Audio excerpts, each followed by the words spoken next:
देहं च रूपं परमं अनित्यं लक्ष्म्योर्वतार्वै शरणं मतां वै ज्ञानं च रूपमपरं महितां निरूपं चिन्त्यं कुबेरपरितां मम देहपात्रम्। मैं महर्षि याज्ञवल्क्य और विश्वामित्र दोनों ही ऋषियों ने सम्मिलित साधना करके एक महत्वपूर्ण तथ्य हम लोगों के लिए प्रस्तुत किया है।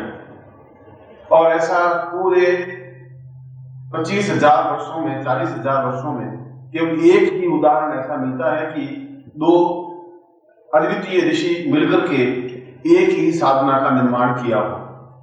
अलग अलग ऋषियों ने अलग अलग साधनाएं तो दी और उन साधनाओं के माध्यम से उन्होंने सफलताएं भी पाई और जीवन में उन्होंने अद्वितीय कार्य, यश, सम्मान, प्रसिद्धि, श्रेष्ठता और पूर्णता प्राप्त की। परंतु यह एकमात्र ऐसी साधना है जो याज्ञवल्क्य और विश्वामित्र दोनों ने मिलकर के इस साधना की रचना की, इसके मंत्र की रचना की और अपने आप में इस साधना को, इस मंत्र को तेजस्वी और प्रभावयुक्त बना दिया। इस श्लोक में याज्ञवल्क्य ने बहुत सुंदर तथ्य अपने सामने रखे हैं। उसमें 4 बातों पर विशेष ध्यान दिया है। उनका जीवन का तात्पर्य यह नहीं है कि हम जीवित रहें। जीवित रहने को जीवन नहीं कहते। जीवित रहना तो हमारी मजबूरी है। मृत्यु हमारे पास आई नहीं है इसलिए हम जीवित हैं। जीवित रहना और जीवित रहना अपने आप में कोई श्रेष्ठतम कार्य नहीं है। श्रेष्ठतम कार्य तो यह है कि हम जीवन में दरिद्रता को, गरीबी को, निर्धनता को हजारों मील दूर धकेल दें। इस श्लोक के पहले चरण में दरिद्रतां वै पर्वतं प्रवेद रूपम, दरिद्रता को हम इतना हजारों मील दूर धकेल दें कि हमारे आने वाली पीढ़ियों के पास भी दरिद्रता आ नहीं सके। ये हो सके कि हमारे पूर्वजों के पास दरिद्रता रही हो, ये हो सकता है कि अभी तक हमारे जीवन में दरिद्रता का वास रहा हो, मगर हम इस साधना के माध्यम से उस दरिद्रता को सैकड़ों हजारों मील दूर धकेल दें। ऐसा नहीं दरिद्रता को मिटा दें, इतना दूर धकेल दें कि वो हमारे को देख ही नहीं सके। यशोर वै पदाम पूर्वमदेव रूपम। और दूसरी बात याज्ञवल्क्य ने कही कि केवल दरिद्रता मिटाने से ही जीवन नहीं बन जाता। जीवन की परिभाषा दी है। ऐसा नहीं कि हम दरिद्रता मिटते ही हम मनुष्य बन जाएंगे या श्रेष्ठ बन जाएंगे। दरिद्रता मिटाने के बाद भी हम संपन्न बने, क्योंकि जहां दरिद्रता मिटेगी वहां संपन्नता होगी, तभी दरिद्रता मिटेगी। वह दोनों एक ही सिक्के के दो पहलू हैं। जब हमारे पास संपत्ति होगी तभी दरिद्रता मिट सकेगी, तभी हमारा कर्जा मिट सकेगा, तभी हमारे ऋण से दूर हो सकेंगे। इसलिए संपत्तिवान बनना अपने आप में कोई दुर्भाग्य नहीं है। गरीबी अपने आप में कोई श्रेष्ठतम कार्य नहीं है। और हमारे पूर्वज, और मैं जहां पूर्वजों का वर्णन कर रहा हूं वहां ऋषि और हमारे जिस गोत्र के हम हैं, चाहे विश्वामित्र गोत्र के हों, चाहे याज्ञवल्क्य गोत्र के हों, चाहे आंगिरस गोत्र के हों, जो भी हमारे ऋषियों ने और देवताओं ने कभी गरीबी को महानता नहीं बताया, निर्धनता को श्रेष्ठता नहीं बताई। उन्होंने बताया कि हम संपन्न बने, अद्वितीय संपन्न बने, इतने संपन्न बने कि लक्ष्मी हमारे स्वयं हमारे सामने वरमाला लिए हुए खड़ी रहे। हम गर्दन आगे बढ़ाएं और वो हमारे गले में जयमाला डाले और हम उसको आज्ञा दें, हमारा अनुकूल कार्य करें। कैसा कार्य? इसलिए निर्धनता को दूर करके और संपन्नता प्राप्त हो। मगर दूसरी पंक्ति में कहा कि सस्रिये यदा पूर्वमदेव रूपम, उसके साथ यश और सम्मान होना चाहिए। अगर यश और सम्मान नहीं है तो जीवन नहीं है, क्योंकि धन से जीवन की पूर्णता नहीं बन सकती। अगर धन से जीवन की पूर्णता बनती तो ऐसे सैकड़ों तस्कर हैं, हाजी मस्तान जैसे हैं, अब उनके पास करोड़ों रुपए हैं, अरबों रुपए हैं, मगर उनका बहुत सम्मान जो होना चाहिए वह नहीं है। और जो तुम्हें घास मंडी है सोस्ट गेट के पास में, और घास मंडी में 300 वैश्याएं रहती हैं, और प्रत्येक वैश्या के पास 20-30 लाख रुपए हैं। ऐसी कोई वैश्या नहीं जिसके पास 5-10 लाख रुपए हो। 20 लाख, 25 लाख, 30 लाख, 5-10 लाख के मकान।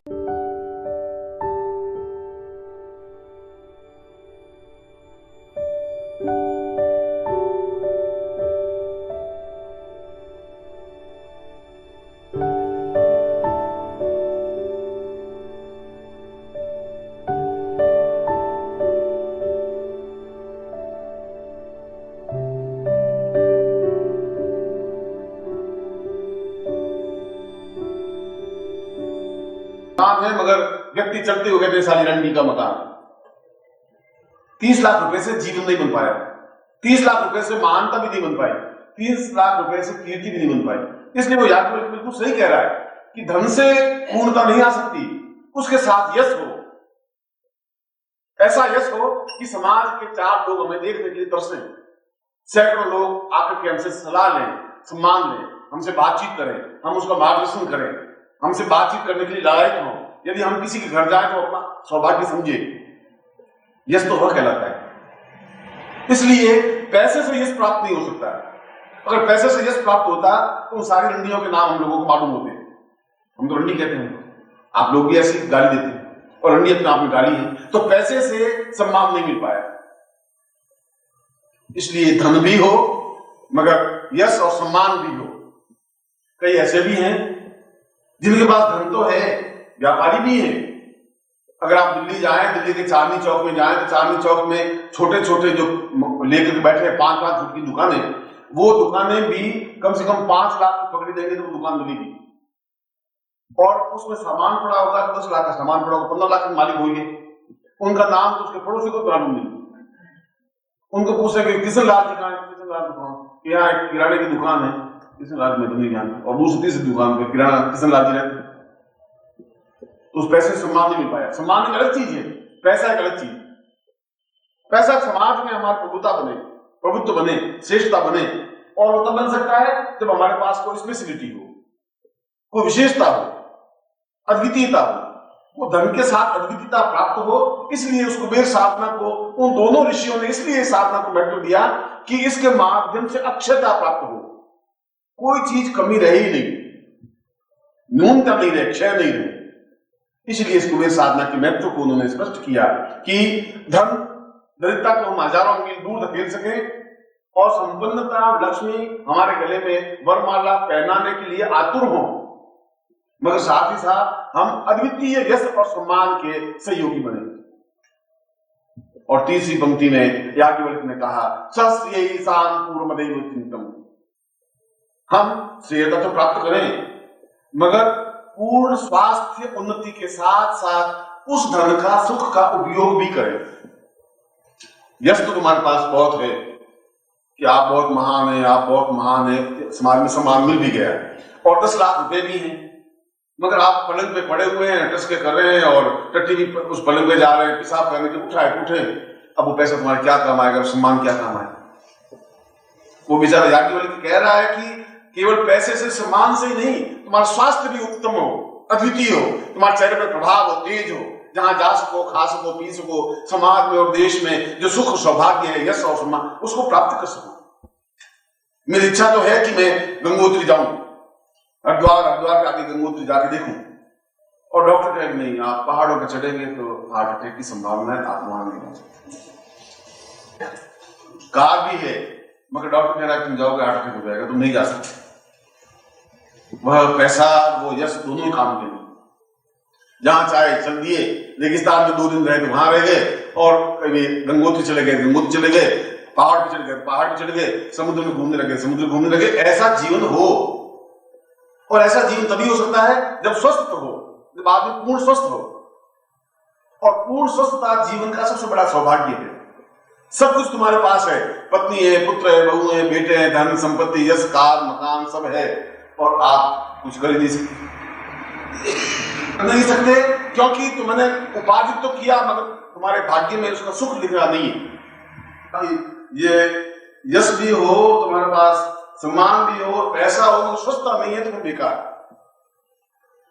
और चौथी बात उन्होंने कही कि ये सब कुछ होने के साथ साथ हमारा जीवन पूर्णतः आध्यात्मिक भी हो, भी सब लगाया है। हमारे भौतिक तो हो ही,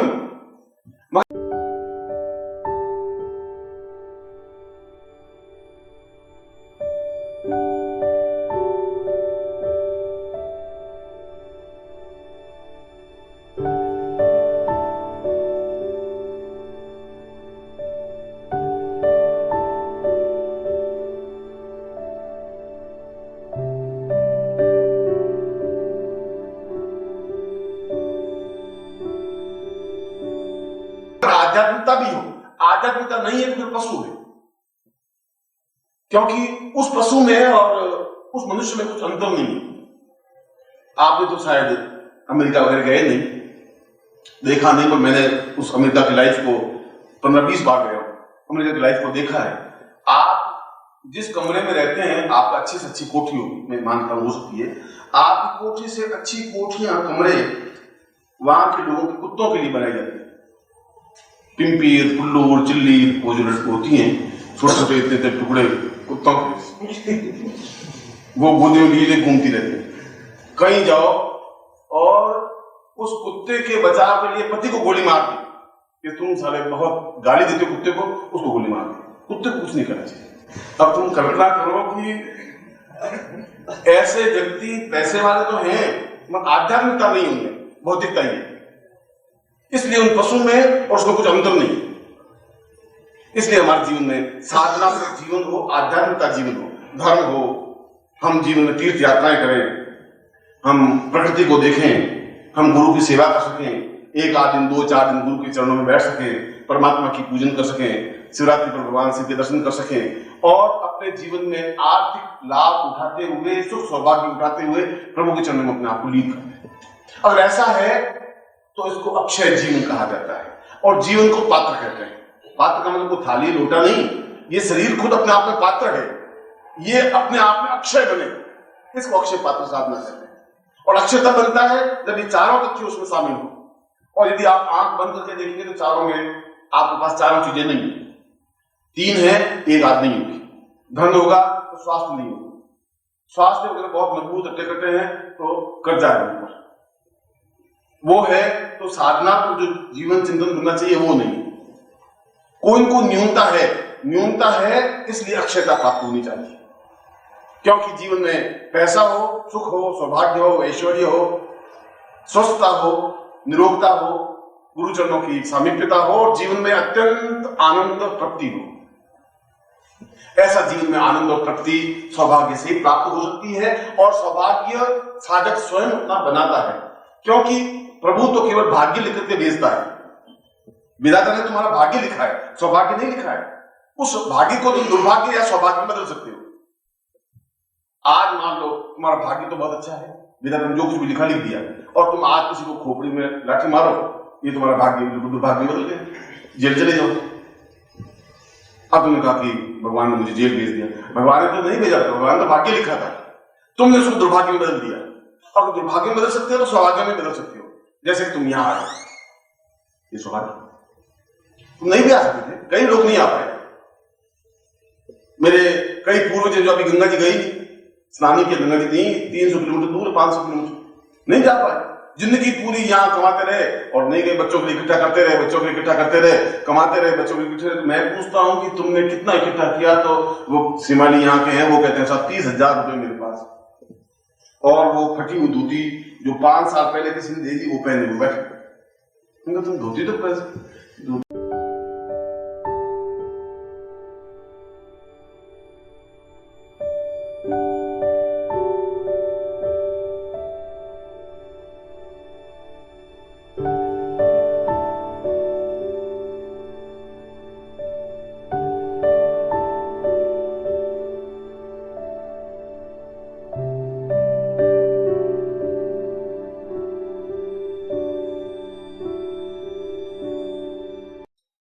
ओम परम तत्वाय नारायणाय गुरुभ्यो नमः।